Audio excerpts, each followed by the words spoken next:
Madame d'Aragon, Monsieur Marot, c'est à vous. Merci beaucoup, Madame Chatagnon. Alors, tout d'abord, j'aimerais dire combien nous sommes heureux, mon collègue et moi, d'être ici aujourd'hui, devant vous, si nombreux d'abord.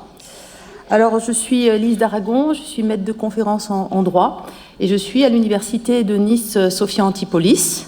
Bonjour, donc c'est vrai que c'est toujours impressionnant d'être devant une docte assemblée, mais je me sens en famille avec vous. Donc, je suis André Marot, donc je suis paléoanthropologue, docteur du Muséum d'histoire naturelle de Paris et aussi chercheur associé au musée d'anthropologie préhistorique de Monaco. Et enfin, je fais partie de la chaire Jean-François Mattei de philosophie à Nice.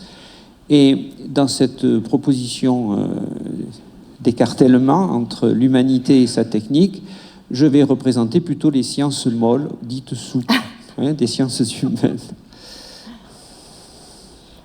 Donc, notre sujet, les technologies numériques au service des usagers, et l'acronyme NUSERUS. Et ce que nous voulons mettre en avant, c'est que c'est une évidence, mais c'est aussi un paradoxe. Alors, tout d'abord, pourquoi ce sujet? Eh bien, parce que c'est une évidence. Vous avez tous dans vos poches un téléphone portable. On est tous hyper connectés et on le sera de plus en plus. On a également une injonction légale qui fait qu'aujourd'hui, nous devons vivre dans une société connectée. Donc, les technologies numériques, c'est partout et ça sera encore plus partout. Et donc, c'est une évidence. Et je reprends la citation d'Albert Einstein. Hélas, cette évidence devenue évidente aujourd'hui que notre technologie a dépassé notre humanité. Cependant...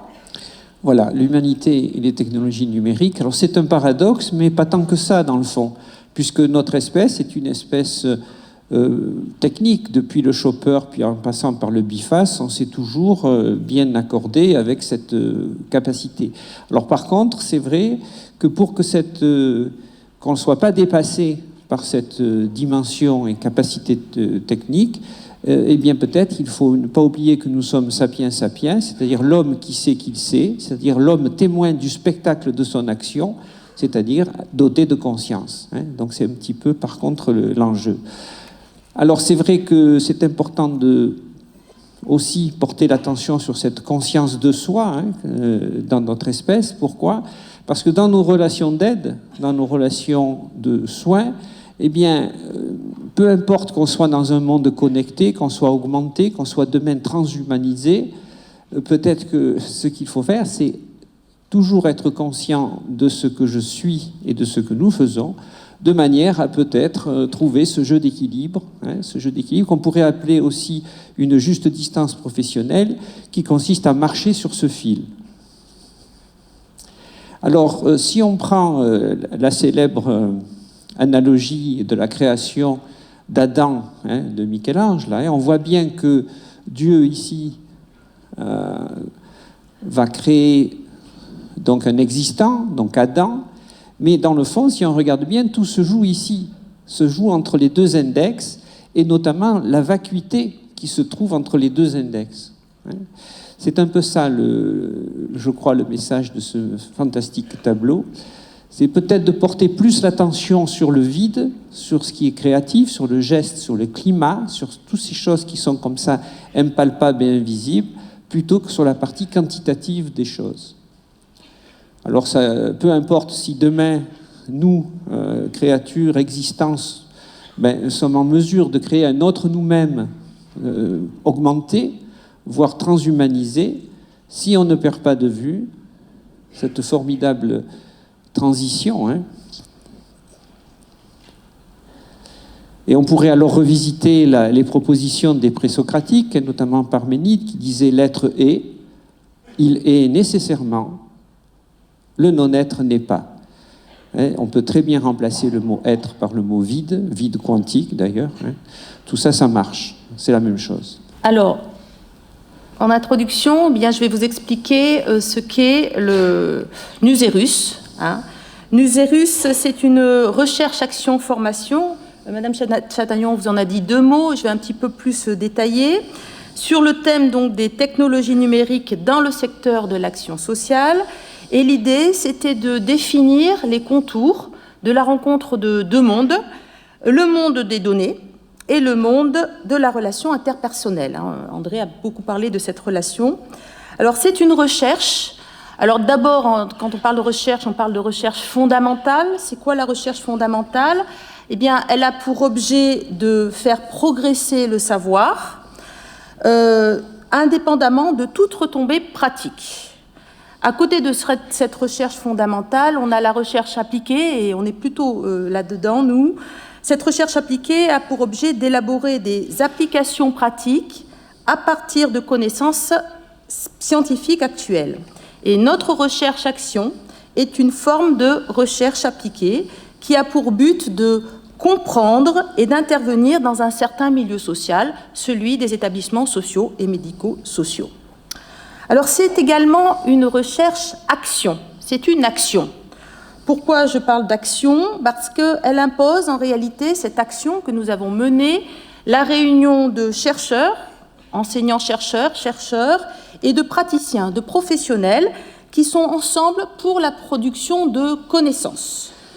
Donc on a travaillé ensemble et cette action va correspondre à un cycle ou à des cycles de planification, d'action, d'observation, de réflexion sur la pratique afin de créer de nouveaux savoirs.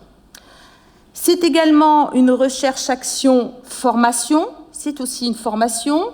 Nous avons été dans les établissements, je vous les présenterai tout de suite après, en situation dans les établissements aux côtés des professionnels et nous avons observé ce qui se passait et nous avons un petit peu servi de catalyseur aux professionnels pour essayer de mettre des mots sur ce qu'ils vivaient par rapport aux technologies numériques, bien évidemment.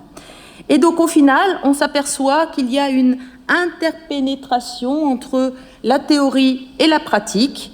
Et du coup, ce fait de faire rencontrer la théorie, nous, les chercheurs, et vous, les professionnels, eh bien, ça a permis de rendre lisibles, visibles, les pratiques des professionnels, faire valoir leur expertise, et la nôtre aussi, puisque les deux se rencontrent et se complètent, et puis mettre en avant la richesse des pratiques professionnelles. Également, l'idée, c'était d'observer, donc faire une observation participante, une participation observante, pour donner en fin de compte une observation partagée entre les chercheurs et les professionnels. Alors, voici le plan de notre intervention. Technologie numérique entre évidence et paradoxe. On va toujours vous expliquer ces deux pieds sur lesquels les technologies marchent, des évidences, une évidence, et c'est aussi un paradoxe. Alors nous allons commencer par vous expliquer, je vais commencer par vous expliquer la mise en œuvre de Nuserus, les acteurs, les partenaires et l'approche scientifique, et André Marot vous expliquera ce qui reste, vous savez, le vide dont il vous parlait, les résultats avec l'invariant de la relation, dans la relation d'aide, et puis l'idée de sortir du paradoxe. Alors, les acteurs partenaires de cette recherche-action Nuserus, tout d'abord le CREAI qui a coordonné cette recherche-action-formation et qui est également un petit peu notre garant, l'expert du domaine. Voilà. Les universités, l'université de Nice-Sophia Antipolis, mais également l'université d'Aix-Marseille, des laboratoires de recherche, le laboratoire IMSIC et CICLAB de Nice et d'Aix-Marseille également. Alors, notre équipe de travail était, alors je parle des chercheurs, était constituée d'enseignants-chercheurs d'horizons différents. Moi-même, je suis enseignant-chercheur en droit. André, philosophe, anthropologue, Audrey Bonjour en sciences de l'information, de la communication. On avait également un psychologue, un ergothérapeute, voilà, qui visait, dans ce groupe de travail pluridisciplinaire, à couvrir tous les champs de l'observation. Alors, les établissements qui ont été nos partenaires privilégiés, et je tiens ici à les remercier tout particulièrement, et les professionnels qui se sont investis, parce que c'était un vrai investissement dans notre travail, dans leur travail et notre travail du coup. Alors le CHRS de Montfavet, La Masse, l'Almanar, d'ailleurs nous verrons ensuite un film que la Masse a réalisé, le FAM de Saint-Antoine, l'IME Le Colombier et l'EHPAD L'Avançoise. Alors l'idée, c'était de couvrir tous les publics, de la petite enfance au grand âge. Nous avons eu également le soutien du GEPSO, de la NFH, de l'UNIFAF pour l'aspect formation. Et nous avons donc bénéficié, travaillé avec des établissements qui sont à la fois du secteur public et à la fois du secteur privé. Alors, rapidement, la fiche technique, ça recouvre un petit peu tout ce que je vous ai dit. Juste pour compléter, nos établissements couvraient les 4 départements de la région Sud-PACA, oui, parce que maintenant elle s'appelle Sud-PACA. Et donc nous, dans notre exposé et nos résultats, on va se concentrer sur la phase 1. Donc du coup, les acteurs.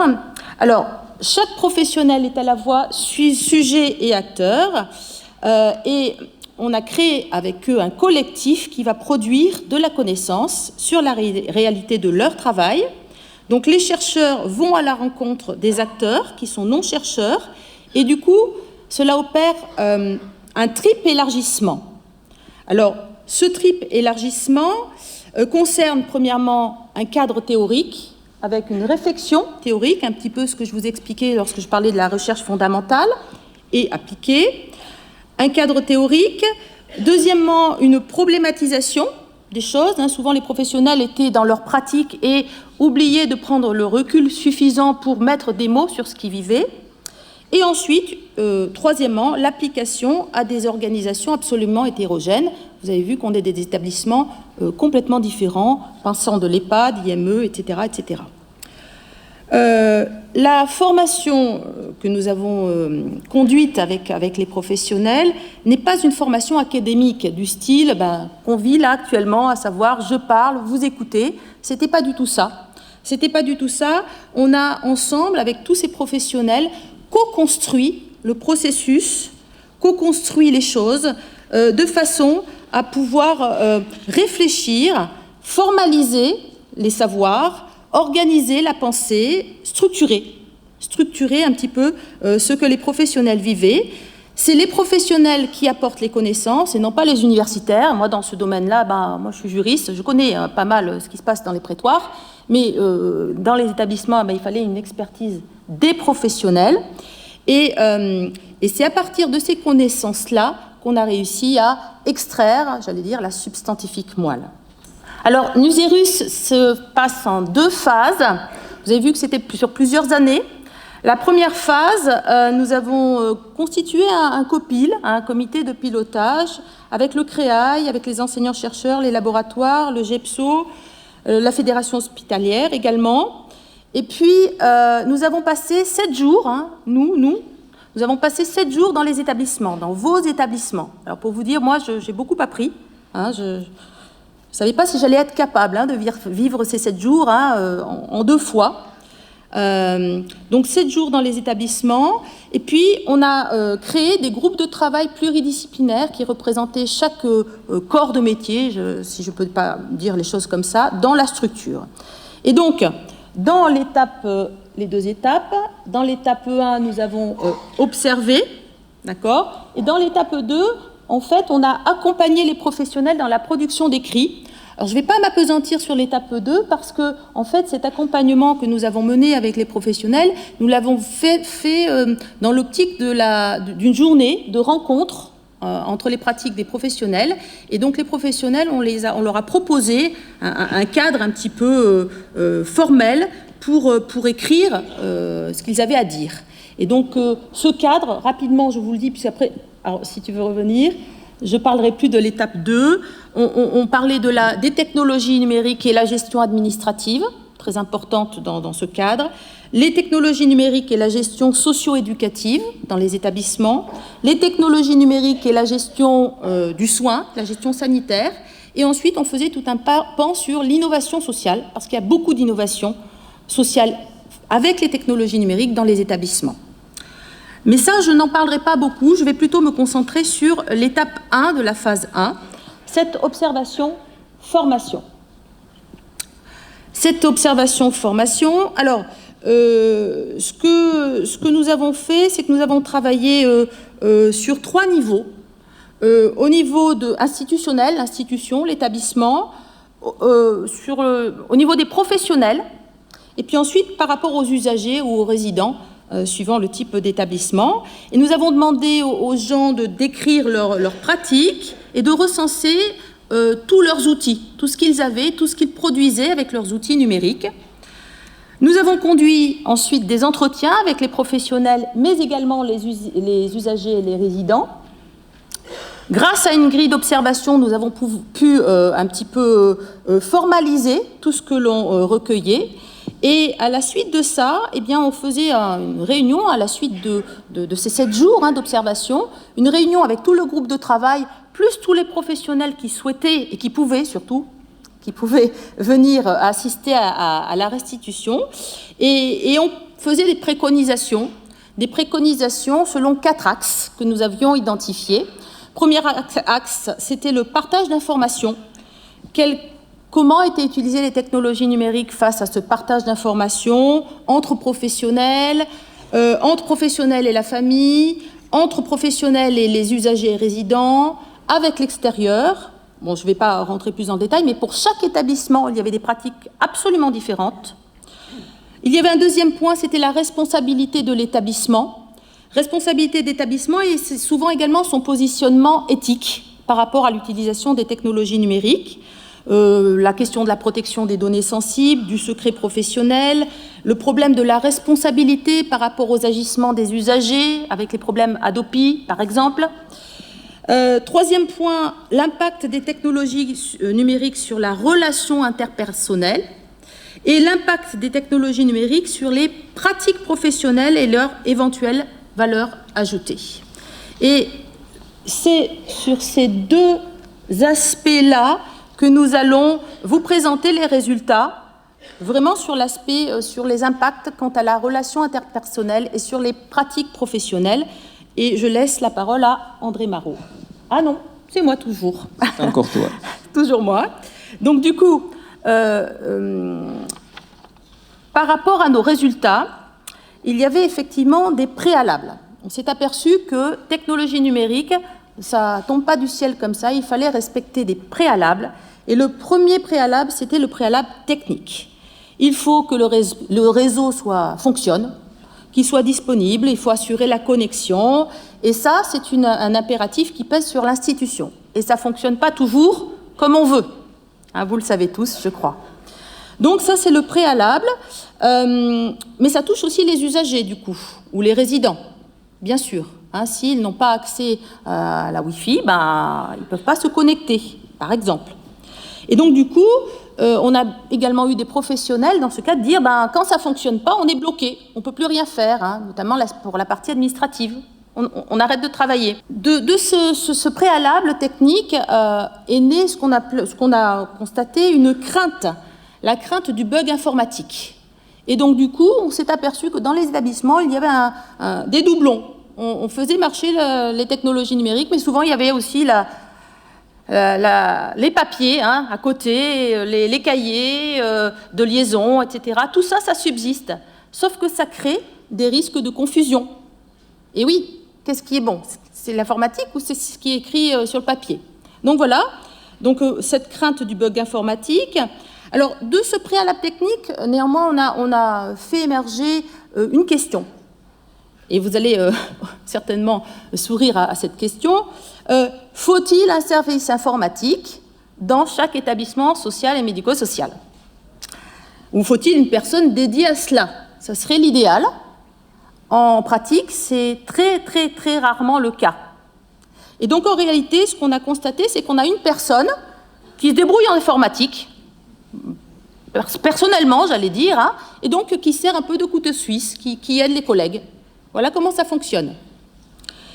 Et l'autre idée, c'était par rapport à ces équipements informatiques que l'on impose ou pas dans les établissements, qui les choisit? Comment on choisit les équipements, comment on choisit les logiciels métiers, etc., etc. Et là, les pratiques sont également complètement différentes.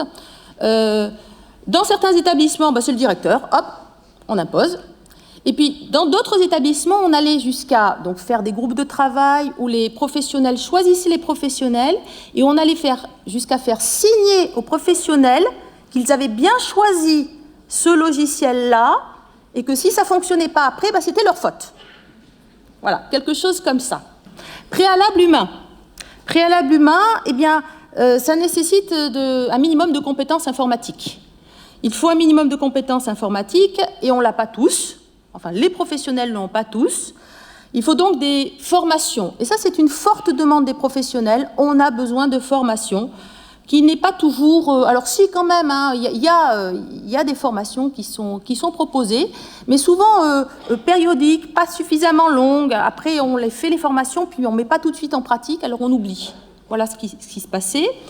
Après, il y avait également ce qu'on a vu, une résistance au changement. Résistance au changement face à la modification des pratiques. Ça, c'était plus ou moins fort. Alors, souvent, on dit c'est en fonction de l'âge. Pas du tout. Pas du tout.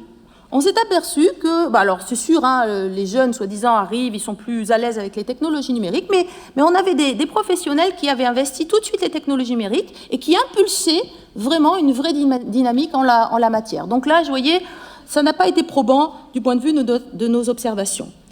Et puis également, il fallait que les gens adhèrent à l'utilisation des technologies numériques. Il fallait qu'ils y adhèrent, et pour y adhérer, et surtout dans vos métiers, il fallait trouver un sens, un intérêt à utiliser ces technologies numériques, parce que si ça ne sert à rien, on ne le fait pas, tout simplement. Ça, c'était le préalable humain. Et le préalable financier, eh bien, on s'est aperçu que très rarement, dans les établissements, il y avait une anticipation des besoins en la matière. C'est très rarement, une fois, on a vu qu'il y avait un schéma directeur des technologies numériques, mais très souvent, il n'y a pas de plan de financement, on n'anticipe pas, on ne se projette pas dans le temps par rapport à ces technologies numériques, alors qu'on sait que c'est une injonction légale. Merci. Alors du coup, on s'aperçoit que ces technologies numériques sont vraiment entre évidence et paradoxe. Évidence, pourquoi ces technologies numériques? C'est une évidence parce qu'elles sont efficaces. Ça, on ne peut pas dire le contraire. C'est efficace sur la gestion administrative, la facturation, le relevé d'activité, la foule des maths, Séraphin, tout ça. Bon, vous savez que c'est efficace. Ça fonctionne. Quand ça fonctionne, c'est efficace. Ça permet une analyse plus générale des situations. On évite de couper un petit peu les usagers ou les résidents en morceaux en fonction de s'ils vont voir telle personne ou telle personne ou telle personne. Le fait de pouvoir rassembler toutes les informations au sein d'un même dossier partagé, eh bien, ça permet effectivement un meilleur suivi de l'accompagnement de ce point de vue-là. Alors, c'est également une efficacité professionnelle, une efficacité économique. L'idée, c'est d'enlever tout le papier, voilà. Mais vous savez que je vous ai dit qu'il y avait beaucoup de doublons, donc de faire des économies. Et c'est pas encore le cas partout, voilà. Donc c'est ce qu'on a constaté, mais c'est vrai que dans un monde idéal, s'il n'y avait que les technologies numériques, on gagnerait énormément de temps, ça serait moins cher, voilà, on supprime même des postes, etc., etc. Voilà, gain économique. Voilà. Et à côté de ça, il y a les paradoxes. Il y a les paradoxes ou le paradoxe, parce qu'il y a des risques. André, qu'est-ce que tu fais par rapport aux technologies? Vous voyez, il va prendre la parole après, ça ne sera pas sur les technologies numériques, ça sera autre chose. Les risques, la cybercriminalité, l'atteinte à la vie privée, la protection des données personnelles, l'utilisation à mauvais escient des technologies numériques, tout ça, ce sont des vrais risques, on ne développe pas là. Également, un risque qu'on va plus développer, c'est le risque de déshumanisation de la relation entre professionnels et usagers ou résidents. Ça, c'est un vrai risque qui revient tout le temps dans la bouche des professionnels. Et puis également, un autre risque, c'est la réorganisation du temps de travail. On est plus derrière son ordinateur, on a plus d'obligations, les écrits professionnels passent là-dessus, et donc on passe moins de temps face avec pas face, avec les résidents ou les usagers. Et également, on a vu par rapport à cette notion de réorganisation un empiètement parfois de, une frontière ténue entre la vie privée et la vie professionnelle. C'est-à-dire que comme on n'a pas le temps de faire son rapport pendant qu'on travaille avec les gens, eh ben on le fait à la maison, ou on utilise son téléphone personnel portable, ou on amène le logiciel de la maison parce qu'il va nous permettre de faire quelque chose de mieux avec les gens avec lesquels on travaille. Voilà un petit peu le paradoxe. Et donc, du coup, face à ce constat, eh bien, on s'est aperçu qu'il y avait des invariants. Et ces invariants, je laisse André les exposer. Merci Élise. Donc, effectivement, au cours de ce projet Numérus, nous avons remarqué, pour le meilleur et pour le pire d'ailleurs, que dans les relations soignants-soignés, dans aider, enfin, même face aux équipes, il existait des invariants de forme, beaucoup, mais j'en ai choisi un que vous connaissez, il est très vedette, c'est le triangle de Karpman, mais on peut le revisiter aussi, Karpman, on peut le visiter de la manière suivante. On peut dire que dans nos métiers, il faut quand même nous méfier du début de la relation, c'est-à-dire ce moment où je risque de me mettre en position ou de sauveur, ou de chargé de mission, ou de messie, dans le pire des cas. Pourquoi ? Parce que je vais alors charger la relation d'attente. Et là, il y a un axiome, c'est toute attente porte en son sein une attente déçue. Donc si j'ai trop d'attentes, alors on devine très bien, nous sommes des professionnels, que les attentes peuvent être un simple merci de la part de l'autre, mais qui nous dit quelque part merci d'exister. Ça peut être la confirmation d'une identité sociale, ça peut être aussi une mendicité directe d'amour. Tout ça, si on en est conscient, on peut peut-être prendre un peu de recul. Pourquoi ? Parce que si on ne le fait pas, très rapidement, comme les attentes sont déçues, on va se retrouver comme victime de la situation. Et c'est aussi un rôle vedette d'être victime. Nous sommes dans une société des victimes, et il y a un plaisir assez sournois, glauque, comme ça, collant, assez confortable dans le fait d'être victime. Alors je suis un peu provocateur, mais ça dure pas longtemps, mais dans un premier temps, la victime peut sortir de son caractère un peu inaudible, de cette vie chétive et minuscule où tout le monde ne la regarde pas, et elle va se sentir comme enveloppée, rassurée par les autres qui vont un petit peu comme ça la consoler. Donc ça la met au devant de la scène. Donc il faut qu'on se méfie de ce truc-là, parce que si on se complaît dans cette position de victime où je souffre, eh bien à ce moment-là, qu'est-ce qui va se passer ? C'est que à l'aide de notre cerveau reptilien, notre archéocortex, c'est-à-dire tout ce qui touche au bulbe rachidien, à l'amygdale et à l'hippocampe, il va y avoir un phénomène de réponse pour protéger quoi ? Notre intégrité physique et morale, et cette réponse se traduit souvent par une posture, soit de juge, soit de persécuteur.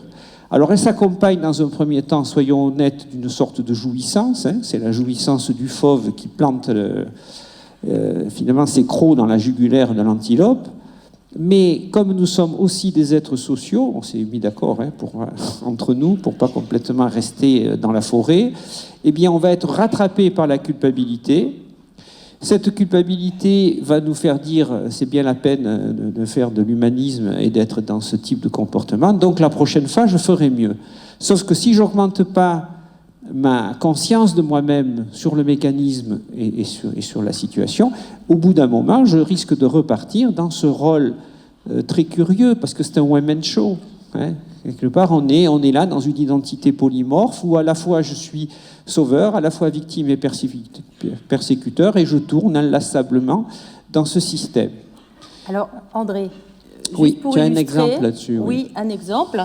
Donc, lorsque nous sommes allés dans un IME, nous avons eu donc une enseignante qui avait préparé son cours avec un tableau interactif. Donc elle avait monté tout son cours autour, et puis elle avait préparé les élèves dans ce sens-là, en leur expliquant on va travailler avec les technologies numériques, etc. Et puis, donc, le sauveur, les attentes, et puis ça n'a pas fonctionné. Ça n'a pas fonctionné, il y avait un problème de mémoire, enfin bon, il y avait un problème.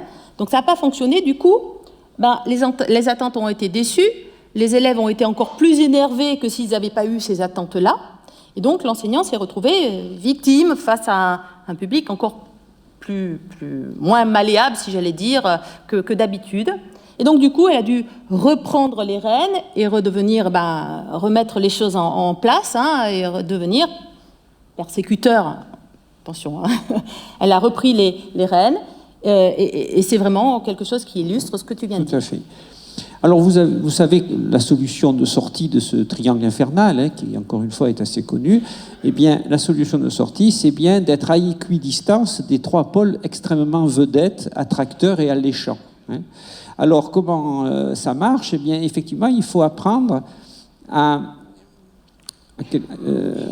rejoindre, alors on le voit mieux ici, à s'échapper dès le départ de la position presque préétablie de chargé de mission. Là.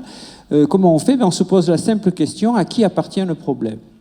Si déjà c'est clair, le problème n'est pas à moi mais à l'autre, et je décide soit d'aider, soit de ne pas aider, déjà je suis un peu plus lucide sur ça. Et je vais après me poser une autre question, si j'ai raté le premier train, c'est à qui appartient le problème? Ben là c'est curieux, le problème il est à moi, c'est moi qui souffre. Donc c'est à moi de trouver une solution. Et je vais être obligé d'utiliser dans la boîte à outils que je possède toutes les techniques d'affirmation de soi et de lucidité de soi. Si je rate ce deuxième train, il me reste encore une solution, c'est celle d'arrêter le juge, le persécuteur. C'est plus difficile, parce que là, on est quand même chez notre copain le crocodile qui nous dit « laisse-moi faire, si tu continues comme ça, tu vas nous tuer, moi je sais comment il faut faire ». Donc il faut arriver à trouver une énergie pour arrêter ça. Le plus souvent, c'est de se dire « le tango se danse à deux, à qui appartient le problème? À l'autre, mais aussi à moi ». Et on peut peut-être espérer ralentir ça. De toute façon, la position centrale, jeu égale jeu, ce qu'on appelle en philosophie l'ipséité, c'est-à-dire le soi, c'est la position qui nous permettra d'être libres au cœur de ces situations complexes et tourbillonnaires. Donc la relation d'aide, qu'on soit augmenté, qu'on soit transhumanisé, qu'on soit connecté, elle restera toujours la même. Mais pour qu'elle soit toujours un peu, on va dire, paisible, c'est ce qui porte notre métier. Vous faites ce métier pas pour la paye pharaonique, vous le faites parce qu'il y a quelque chose d'indéfinissable dans ces relations. Eh bien, il faudrait qu'elle n'ait pas de commencement, en fait. Qu'on soit comme l'œil du cyclone, comme immobile au cœur de l'aspect tourbillonnaire des situations. Spinoza va dire « la joie n'est pas au bout du chemin, elle est le chemin ». Alors ça donne ça, et ça donne que de toute façon, les situations vont se répéter inlassablement, mais moi, je peux être comme le moyeu de la roue, là, au milieu, dans le grand soi. J'en parlais hier soir avec une d'entre vous. On n'est pas là dans une recherche d'une névrose stabilisée. Le grand soi, c'est beaucoup plus subtil que ça. C'est quelque chose qu'on pourra peut-être visiter un peu plus loin. Alors l'autre va nous permettre, l'autre n'est pas forcément un enfer, comme disait Sartre, l'autre est une solution pour justement nous aider à trouver ce point immobile à l'intérieur de nous-mêmes et cet endroit où je peux partager avec lui le mystère d'exister,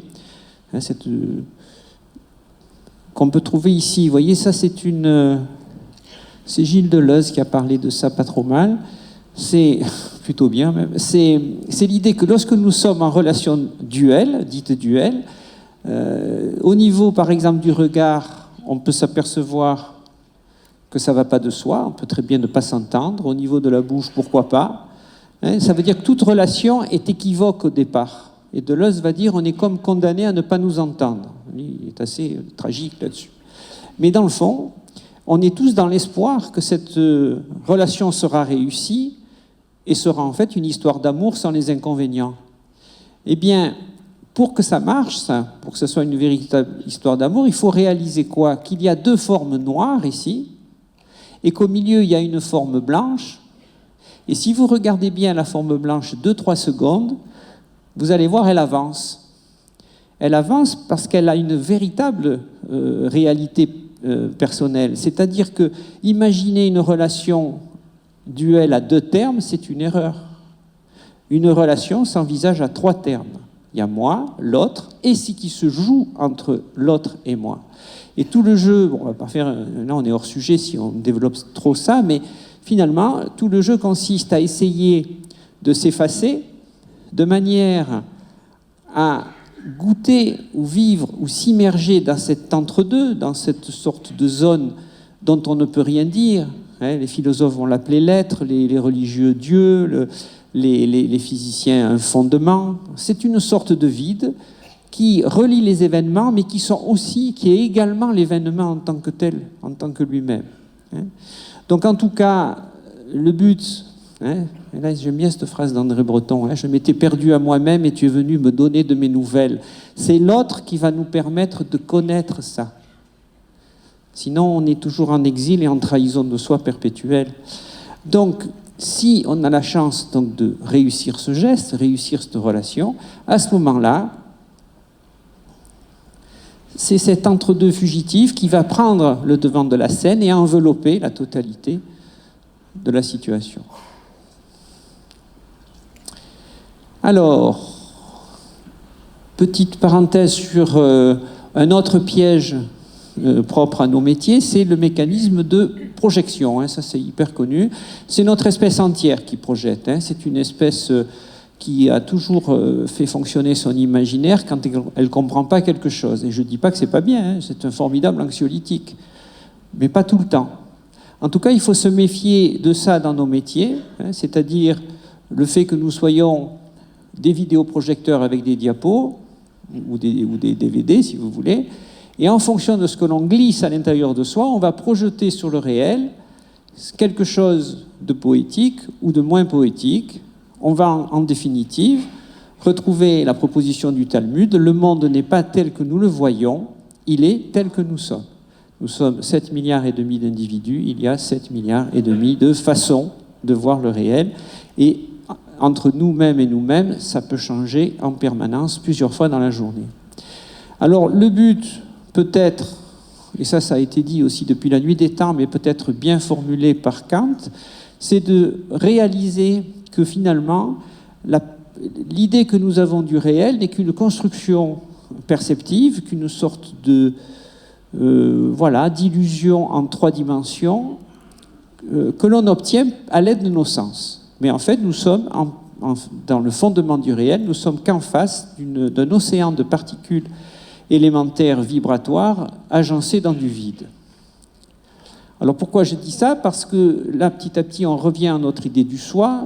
Cette image de l'océan appartient à la métaphysique de l'Inde, mais on la retrouve aussi chez les aborigènes. Là, je reviens de Mongolie, j'ai fait 3 semaines. On la retrouve aussi chez les bergers des steppes de l'Asie centrale et de la Haute-Asie.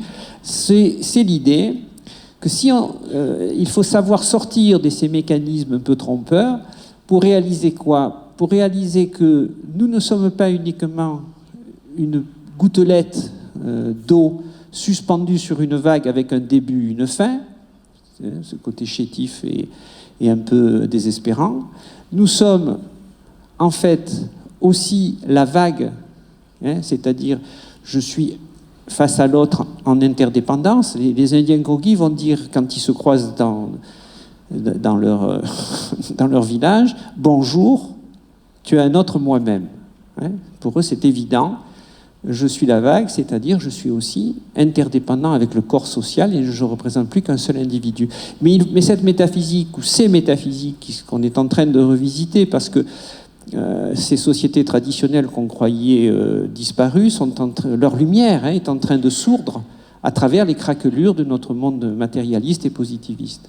Alors qu'est-ce qu'elles nous disent aussi? Elles nous disent que nous sommes aussi l'océan.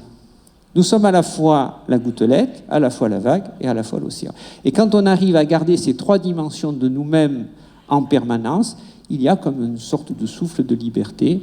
Et peu importe si demain nous sommes quasi bioniques, Alors ça se cultive. Alors comment ça se cultive? Alors là, je vais aller très vite, évidemment. Par le rythme et le son. Alors là, on est tous très inégaux là-dessus. Il y a des gens qui sont d'excellents musiciens et qui deviennent son et rythme assez facilement. Le tactile, Moi, je suis pour l'art de l'étreinte. Ce sont des sociétés d'handicapés affectifs où plus personne ne s'étreint. Mais, dans le fond, c'est une voie très rapide pour se trouver soi-même, à l'aide de l'autre. Vision, hein, ça les grands peintres le savent. Hein. Cézanne disait « Je ne peins pas le réel, je peins l'acte de voir. Hein. Je suis vision. » Nicolas Decuse, Seigneur, tu as un œil. Hein. Ça, c'est quelque chose où l'individualité disparaît au profit de la perception. Le goût, ça les grands cuisiniers le savent. L'odorat, je suis très copain avec Jean-Claude Héléna qui a trouvé le parfum Hermès. Hein. Et il me dit, moi André, pour moi, il n'y a pas de mauvaise odeur. Je suis les odeurs qui existent et comme un peintre avec sa palette, je conjugue ce que je ressens. Et la réflexion, il est possible par le mental de trouver des choses qui nous permettent de chavirer. Alors, ce n'est pas une réflexion scientifique. Lorsque Claude de Bernard avait trouvé la fonction glycogénique du foie, hein, avec l'histoire du lapin, je vous le fais court, mais c'est vrai que ça l'avait complètement étonné qu'en enlevant des carottes à un lapin, il continuait à produire du sucre. Donc, qu'est-ce qu'on a fait? Il a finalement réfléchi et il a trouvé que c'était une production de sucre indépendante de la carotte. Et il est resté étonné pendant plusieurs jours là-dessus. Mais le philosophe, lui, ne va pas s'étonner de ça. Il va s'étonner de pourquoi il y a un lapin. Et on est chez Leibniz qui va dire pourquoi y a-t-il quelque chose plutôt que rien. Donc on peut, en forçant la réflexion, aussi chavirer vers ce grand soi, vers cette ipséité, hein, vers cette dimension extrêmement profonde de nous-mêmes. De manière justement à réenchanter et repoétiser notre existence et pourquoi pas le monde.